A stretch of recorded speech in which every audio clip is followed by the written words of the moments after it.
Welcome everyone to Bridge Elections FAQ. I'm Isabel Lohman, the host for today. We will get started in just a moment. We're just letting folks in. We're so glad that you spent part of your day with us. Simon, I'm going to start with you just to get things rolling as we get everything set up. What is one thing you did this weekend that you otherwise wouldn't have done? Well, I was up visiting family up in Gaylord and went on a nice hike in the Pigeon River Country State Forest. First time there, really beautiful area. Nice, nice. I'm glad you got to do that. All right, we are going to get started. Welcome to Bridge Elections FAQ, a live discussion where our reporters answer your questions about the 2024 election. I'm Isabel Lohman, the education reporter at Bridge Michigan, a nonprofit, nonpartisan news organization, and I'll be moderating today's discussion. Today, we have Capitol reporters Jordyn Hermani and Simon Schuster, and making his huge first Bridge FAQ debut, we have Ron French as well. We'll be talking about the recent visits from Vice President Kamala Harris and former President Donald Trump. We'll also have an update on the Gotion project, and we'll also talk about Ron's recent reporting on U.S. Senate candidate Mike Rogers, his history with opioid policy, and what we can learn from it. We've gotten a lot of questions from you all in the last few days, and we're really excited to answer those. If you have more questions, you can drop them in the chat and we will get to them later in this discussion. If you miss part of this event, you can always go back to our website, bridgemi.com, where we'll have the full recap. Simon, I know you had some fun this weekend, but you also covered the Harris visit yesterday and Trump's visit last week. What should readers know about these visits? Yeah, well, I think the major takeaway from this is probably somewhat obvious, which is that Michigan is a hugely important state in this upcoming election. The fact that we had, between the president and vice presidential candidates, 4 visits over the last 7 days is really significant. Now, the things that they talked about in the subjects of these visits were pretty different. When you look at the Republican visits, Trump addressed a National Guard conference. He spoke about, he came also to Potterville then and talked about electric vehicles, as did vice presidential candidate J.D. Vance when he visited Big Rapids. And so while they sort of centered on electric vehicles, the Democrats, when Kamala Harris came to visit during Labor Day and addressed a crowd of union workers, they were talking about protecting workers, support for labor unions more broadly. And so there's sort of an asymmetry here. But of course, Republicans are interested in peeling away union votes from Kamala Harris and trying to bring more union voters over to the Republican side. And they're obviously showing up more because they really are targeting this state. But I think it remains to be seen, how confident Kamala Harris's campaign is and whether we're going to see more from her, because so far, Republicans are here more often. I think it's also important to acknowledge that Bridge has been going to each of these events and we've been fact checking what the candidates say in their speeches. So if you have questions about what the candidates are saying and if they are true, you can go to our website, bridgemi.com, and it has all of that information. Ron, you did some really interesting reporting last week about Republican Senate candidate Mike Rogers. He says his time in the FBI will help him address the opioid epidemic, but an investigation by you finds that Rogers, while in Congress, supported efforts to expand access to these drugs. Ron, was Rogers' views about opioids unique amongst lawmakers at the time? Sure, thank you for that question. The 2000s, when Mike Rogers was in Congress, was just an incredibly critical moment in what we now call the opioid crisis. It was a time when opioid prescriptions were increasing, and so were addictions and deaths, and something we're still battling today. The reason we did the story is because when looking back through the records, we found that Mike Rogers was a leading advocate for expansion of opioid prescriptions. Now, was he alone? He was not. And that's important context to have. At that time in the 2000s, we didn't know as much as we do now about opioid addiction and what these pills would do to you. And there was bipartisan members of Congress who supported the same sort of things he did as far as pain. And frankly, those efforts did make access to pain medications more prevalent for people who needed them. Unfortunately, the downside of that is it also made them available for people who became addicted, and some of them actually died.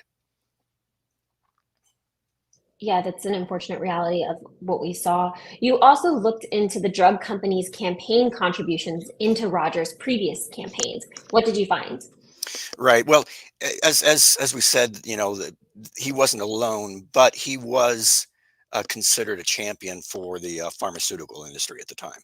Um, for example, Rogers received $226,000 in donations from companies, the same companies that are now paying billions of dollars to states, including Michigan, for their role in expanding the opioid crisis. He received $162,000 from 7 opioid distributors that supplied 83% of prescription opioids to Michigan during about a 13-year period. So it's a he it's you it's hard to deny that Congressman Rogers was definitely involved in some ways, both positive and negatively, in the opioid crisis. And Ron, I've lost count of how many different stories you've written on opioids this year. What can readers expect next from you when it comes to opioid coverage? Yeah, we've written over myself and my colleague Robin Erb have written over 3 dozen opioid stories this year, mainly focusing on this huge amount of money that's coming in through the opioid settlement funds. We're getting $1.6 billion coming in, and there's unfortunately not much accountability and very little transparency in how that money's being spent. So what's coming out next, Isabel, is something I think will be valuable for the public. We took it upon ourselves because the state isn't tracking this money. We spent 3 months talking to communities around the state, tracking how they're spending their money, and that report should be coming out later this week. Thanks for that. And we also had a reader question over the weekend. Alyssa Slotkin is running against Mike Rogers in the Senate race. Did Slotkin play any sort of role in the opioid epidemic and or the policies around it? No, not to our knowledge.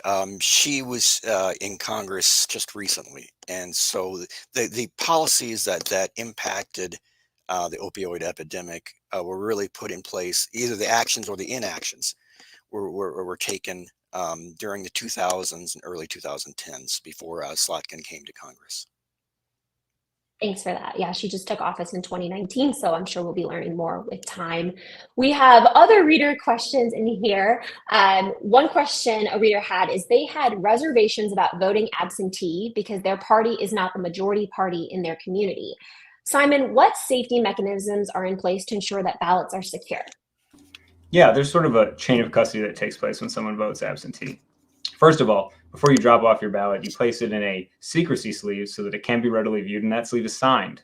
When you then take and drop off your ballot, your clerk receives that either from a ballot drop box or through the mail, and they can't open the sleeve or they can't look at the ballot until at the earliest 5 days before Election Day. Then they're allowed, thanks to a 2022 ballot proposal, to have up to 5 days of pre-processing, which means that they can take the ballot out of the sleeve, lay it flat, but they can't feed it into the tabulator. And when that happens on Election Day, when those ballots are being fed into the tabulator and begin to be counted, that often happens in larger communities at an absentee vote processing center, a counting board. And there's both election inspectors and partisan challengers that represent both parties, provided your political party has submitted some challengers to be present. And there, people are essentially there to monitor the process and ensure that nothing untoward is happening. And so there are checks throughout the process and independent individuals who are sort of looking for anything that might be untoward. Thanks for that, Simon. We also had a reader who wanted to know about people who come to the country illegally. They want to know if those folks are able to get driver's licenses and if they can then use those licenses to vote. The simple fact is no, that they cannot. Michigan law doesn't allow people who are not in the country legally to either receive a driver's license or a state ID. Although there has been movements to try to get allowing undocumented immigrants to receive driver's licenses, that hasn't been moved through the legislature or really been taken up in any sense. You can also register to vote online, but again, that requires a social security number. And if you're not a documented immigrant who's in the country legally, you're not able to get one of those, and so you're not able to legally register to vote. Thanks for that. RFK Jr. is out of the race, but he will stay on the Michigan ballot. We've had several reader questions about this. But when Joe Biden dropped out, Harris's name got added to the ballot. Why? Yeah, I can take that question. So the long and the short of it is convention timing, right? So Robert Kennedy was confirmed to be his party. I believe he's running on part of the Natural Law Party. Earlier this year in April, they held their conventions and nominated him as their candidate of choice. If you'll remember, the DNC did not actually occur until after Biden dropped out of the race, which then gives the party the ability to say, hey, our new candidate of choice is Kamala Harris on the ballot because of that. We kind of just assumed that Joe Biden would be appearing on the November ballot, but because he actually was never confirmed as the Democrats' 2024 candidate of choice, it wasn't actually the case until the convention occurred earlier this year. I feel like we all kind of learned something new about our political system this cycle and how everything went. So thank you for that, Jordyn. We also talked a lot last week about the Gotion plant, and several readers have written in with questions about that. So if you're unfamiliar, the Gotion plant is an electric vehicle company plant owned by a subsidiary of a Chinese company, and the project has received millions of dollars in state incentives. But some residents are supportive of the program while other residents are not. First, when are elected officials allowed to sign non-disclosure agreements that prevent them from talking publicly about these incentive projects? That usually occurs when these projects are first thinking about coming to Michigan, because as proponents will say, these NDAs contain a lot of proprietary information, what the project is, what we're hoping the project will achieve, the number of jobs, who's funding it. So they sign these early. There's a bit of contention from both sides, honestly. Republicans and Democrats both have signed NDAs. Both have come out publicly and said that NDAs are bad when it comes to the Strategic Outreach and Attraction Reserve Fund, or SOAR, which is what a lot of these NDAs are coming through. I believe since that fund started in 2021, almost 50 lawmakers have actually signed NDAs, some of whom have come out after the fact and said, you know what, I wish I didn't sign. This is information that my constituents deserve to know, or the information within, frankly, was just that, information. It didn't necessitate an NDA in the eyes of some of those who signed. And now they're, completely hand-tied on discussing it whatsoever. And how long are they hand-tied from discussing these projects? Is it forever or just a few years, Jordyn? I guess it really does depend on the NDA. So it's usually about 5 years, give or take. So after that, they are capable of talking about the NDA or whenever the term of their NDA expires. But usually after that fact, the goal is to either already have that project in place, cited and we're aware of what's going on, or, the project has crumpled and moved on, which we have seen in Michigan. There was plans for I believe it was a copper mine up in the UP or a copper industry up in the UP that, the deal kind of just collapsed and it never came to fruition. Another question mentioned the idea that there's rare minerals used to make these batteries. If Michigan were to halt production of electrical vehicles, could the Gotion plant be stopped at this point? So right now, the Gotion is actually moving full speed ahead. There was a court decision pretty recently, which has allowed the plant to move forward. And, insofar as I'm aware, unless some other court intervenes or, something else happens to stop the project altogether, the state pulling its funding, or if Gotion itself just decides to stop, there's not a lot that can be done, even if Michigan does decide that it's not going to be moving forward with electric vehicles. Thank you, Jordyn. If you have questions for our reporters about this election, you can type them in the chat and we'll get to them. We're going to go through some of the questions that readers have submitted. We talked a little bit about what you can do once you've submitted your ballot. Simon, can you talk to me about if I submit a ballot, can I then look up how I voted? And if not, why not? So you can usually track when a ballot has been first mailed to you, and then when your local government entity has received that ballot, and then it's been processed, right? But at the same time, you can't look at who you voted for readily online. I think that there'd be significant concerns about the disclosure of publicly identifiable information if you're able to just put in a few basic amounts of information and then see who somebody voted for, especially if it's not your own information. However, whether or not somebody voted in an election is a public record. Anyone can request that information at any time. So leaving that information accessible online is generally pretty normal. At the same time, if you did want to look and make sure that who you voted for was the correct information, a ballot is a public record, and so you can file a Freedom of Information Act request. But again, the Freedom of Information Act in Michigan has exemptions for personally identifiable information and information that would be an unwarranted invasion of individuals' privacy. So if you were to request your own ballot, I think you might be able to see, although I haven't tested this myself, who you voted for in the selections on that ballot. At the same time, if you try to do that for another person, I don't think it would work at all. Well, and not to mention that there's also the concern for security, right? That if something like that were to exist, that information gathered together all in one kind of publicly available area, it honestly wouldn't take much, especially with how prolific some individuals are with computers to access that information, which then would draw into question the security, frankly, of the privacy of your vote. For sure. And then you have to think about, what harm can come from that. So thank you, Jordyn and Simon. And then another question about Gotion. So we've talked about, where the plant stands. We've talked about where community members stand, which is kind of all across the spectrum on whether they support the plant or not. Jordyn or Simon, could either of you talk about if Alyssa Slotkin and Mike Rogers supports this plant? Yeah, so Mike Rogers has been a fixture at Trump rallies and with also J.D. Vance's appearance in Big Rapids last week. And he's dwelled on this enormously. He's made this an issue and a passion point for his campaign. But I believe this reader's question was also asking us why we aren't questioning Alyssa Slotkin about this and making it a major issue within the candidacy. And the fact of the matter is that candidates and campaigns seek public office based upon narratives. Each of them tries to craft a narrative that they want to base their campaign around, right?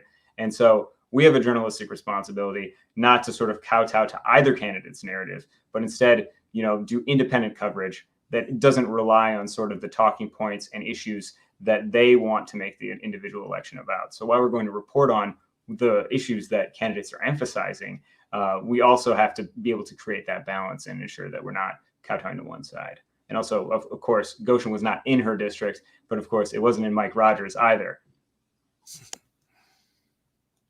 Thank you for that. And you mentioned fact checking. Simon, could you talk just a little bit about how Bridge goes about fact checking candidates' claims? Yeah, I mean, we rely on we do not rely on the reporting of other publications, but we go and investigate primary sources, either analysis from government entities or independent think tanks or resources in order to check some of these claims. A lot of these claims often involve numbers and economic data and really delving into white papers and research projects in order to try to understand where they're getting some of these conclusions. Thank you. And we're just going to continue to fact check. When candidates visit, we have a reporter at these events, and we think it's really important to make sure that whatever a candidate is saying, if we're going to tell you they're saying that we're able to share whether that is true, untrue, or it's somewhere in the middle.